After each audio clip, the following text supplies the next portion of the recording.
श्री कृष्ण कन्हैया लाल की जय। श्री सद्गुरु महाराज की जय। प्राणनाथ प्यारे की जय। अखंड मंडलाकारं व्याप्तमेन चराचरं तत्पदं दर्शितं येन तस्मै श्री गुरुवे नमः। श्री श्री सद्गुरु महाराज जी के चरणों में कोटि कोटि प्रेम प्रणाम। जीव जगायो भाजो ब्रह्म, श्री सतगुरु जी के लागू पाए। शोभा तुम्हारी तित शब्द थकी, मारी देह या जिब्या शब्द माही। आज मैं सुनाती हूँ सूरदास जी के जीवन का प्रसंग, जन्म से लेकर वृंदावन तक का प्रसंग। सूरदास जी का जन्म दिल्ली के पास एक गांव में ब्राह्मण कुल में हुआ। माता पिता गरीब थे और जब सूरदास जी का जन्म हुआ तो बहुत ही खुश हुए, प्रसन्न हुए। लेकिन जब उनको पता लगा कि पुत्र तो है लेकिन अंधा है तो दुखी हो गए।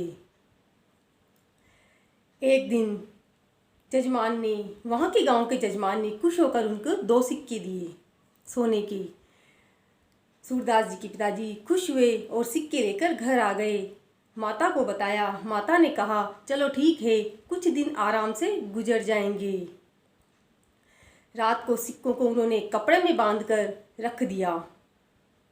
सवेरे देखा तो सिक्के तो है ही नहीं, गायब हैं। तो दुखी हो गए और विलाप करने लगे, शोक करने लगे सिक्कों के लिए। तो सूरदास जी ने कहा भगवान जी जो करते हैं जीव के कल्याण के लिए करते हैं, हम सबको भगवान का भजन करना चाहिए। तो माँ ने कहा, अरे माँ ने ये बात जले में नमक छिड़कने जैसी लगी और कहा, अरे अभागे, तू तो समझता है कि ये सब हम हमारे सुख के लिए कर रहे हैं। अरे तेरे लिए तो हमने क्या नहीं किया और तू ऐसा सोचता है, उपदेश देता है हमें, जबकि ये सब तो हम तेरे लिए कर रहे हैं। तो उसने कहा, सूरदास जी अंतर्यामी थे, सब कुछ जानते थे, उनको अंतर्पात की दृष्टि प्राप्त थी।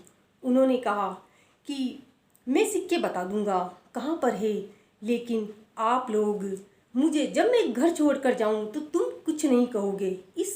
अगर ये शर्त मंजूर हो तो मैं वो सिक्के बता दूं। तो माता ने कहा ठीक है, तू घर छोड़ के जाएगा, हम कुछ नहीं कहेंगे, तू पहले हमें हमारे सिक्के दे दे। तो सूरदास जी ने वो अमुक स्थान बताई जहाँ पर सिक्के थे और पिताजी गए और वो सिक्के लेकर आ गए। कहा कि रात को वो सिक्के चूहे लेकर चले गए थे। सूरदास जी दूसरे दिन घर छोड़कर निकल गए और नदी के किनारे जाकर खड़े हो गए। उन्होंने एक ग्वाले के रोने की आवाज़ सुनी। जो उसके पास जाकर उसकी आवाज़ की ध्वनि, जो रो रहा था, तो ध्वनि के साथ ही उसके साथ पास पहुँचे। तो कहा, भाई क्यों रो रहे हो, क्या हुआ? कि मेरी 2 गायें गुम गई है, कल से मिल ही नहीं रही है। तो सूरदास जी तो अंतर्यामी थे ही। उन्होंने कहा जाओ, स्थान बताया कि जाओ इस स्थान पर जाओ और अपने गायों को ले आओ। गया ग्वाला और गायों को लेकर आ गया। वो उस स्थान पर वो गायें मिल गई। बहुत खुश हुआ, प्रसन्न हुआ। कहने लगा सूरदास जी से कि एक गाय तुम रख लो। सूरदास जी ने कहा मेरे खुद के रहने का एक ठिकाना नहीं है, मेरे खाने की व्यवस्था नहीं है, इस गाय को कहाँ रखूँगा, कहाँ खिलाऊँगा? तो उस ग्वाले ने कहा कोई बात नहीं, तुम चिंता मत करो, मैं तुम्हारे लिए व्यवस्था कर दूंगा, मैं तुम्हारे लिए एक ग्वाले का इंतजाम कर दूंगा और तुम्हारे लिए झोपड़ी भी बना देंगे। तो उसने ऐसा ही किया, झोपड़ी भी बना दी, ग्वाले का इंतजाम भी कर दिया और सूरदास जी रहने लगे। ब्रह्म मुहूर्त में उठ के ध्यान करते थे, पद गाया करते थे। जब वो पद गाते थे तो श्री कृष्ण खुद आते थे और उनके पदों को सुनते थे। दूर दूर तक ख्याति उनकी दूर दूर तक फैलने लगी। लोग आते थे, अपने प्रश्नों को लेकर आते थे और खुश होकर उत्तर पाकर चले जाते थे। समय गुजरता गया। जैसे कहते हैं ना, एक साधो सब सदे, सब साधे सब जाए, पानी सींचे मूल में फले फूले हरियाए। कि जिस तरह है कि एक पूर्ण ब्रह्म परमात्मा की आराधना करने पर सब देवी देवताओं की आराधना हो जाती है। जैसे हम किसी एक पौधे पर की जड़ में पानी डालते हैं तो वो पानी जड़ तक पहुंच जाता है, वो पत्तों तक पहुंच जाता है, फलों तक फूलों तक पहुंच जाता है। ठीक इसी तरह एक पूर्ण ब्रह्म परमात्मा की उपासना करने से सभी देवी देवताओं की उपासना हो जाती है। जैसे मीरा, राधा, शबरी, तुलसीदास, सूरदास और चैतन्य महाप्रभु, प्राणनाथ जी, निजानंद स्वामी, ये सब अनन्य भक्त थे। इनकी गाथाएं हम पढ़ते भी हैं ग्रंथों में और इनकी महिमा हर जगह गाई जाती है। एक बार वृंदावन में सूरदास जी से मिलने के लिए तुलसीदास जी आते हैं।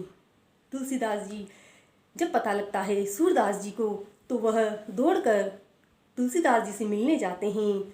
वैसे तो वृंदावन की छवि बहुत ही अनोखी है, बहुत ही राधे नाम का गुंजायमान हमेशा होता रहता है, लेकिन सावन भादो और फागुन महीने में तो अमृत की वर्षा होती है जो अवर्णनीय, उसका वर्णन हम नहीं कर सकते। सूरदास जी से मिलकर गदगद हो गए, प्रसन्न हो गए।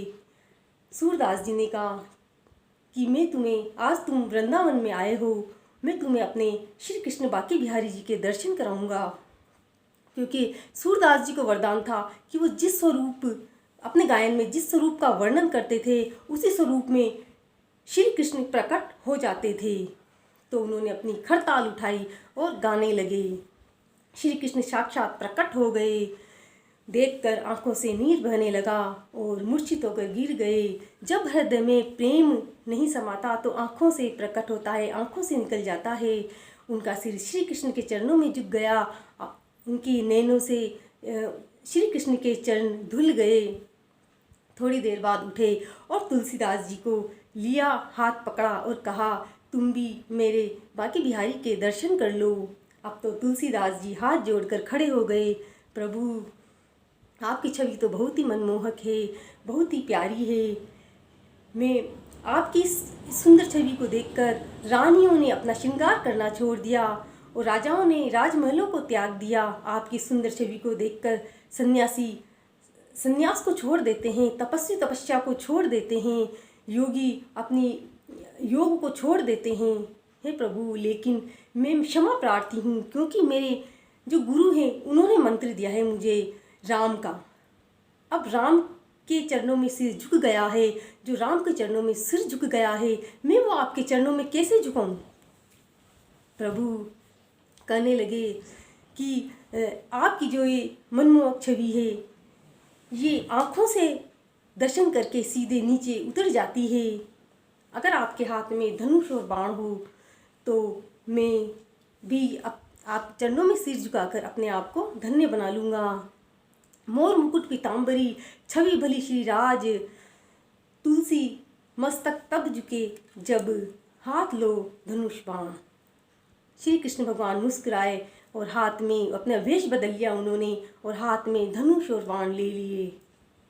उसी समय तुलसीदास जी की आंखों में आंसू आ गए और चरणों में झुक गया। श्री कृष्ण ने अपने हाथ से उनको उठाया और हृदय से लगा लिया। कित गोपी कित मुरली कित गोपियों का साथ, कृष्ण तुलसी कार ने लियो हाथ धनुष बाण।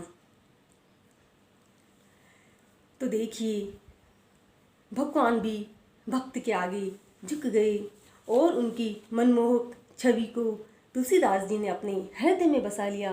तभी तो कहते हैं, मेरे श्याम मनोहर आन मिलो, मेरी अखियाँ तेरी प्यासी है, मेरी अखियाँ तेरी प्यासी है। मेरे श्याम मनोहर आन मिलो, मेरी अखियाँ तेरी प्यासी है, मेरी अखियाँ तेरी प्यासी है। मैंने हर पल तेरा ही ध्यान किया, तेरे नाम का अमृत पान किया। अब मेरा सहारा मोहन है, मेरे श्याम ने मुझको थाम लिया, मेरे श्याम ने मुझको थाम लिया। बोलो सद्गुरु महाराज की जय।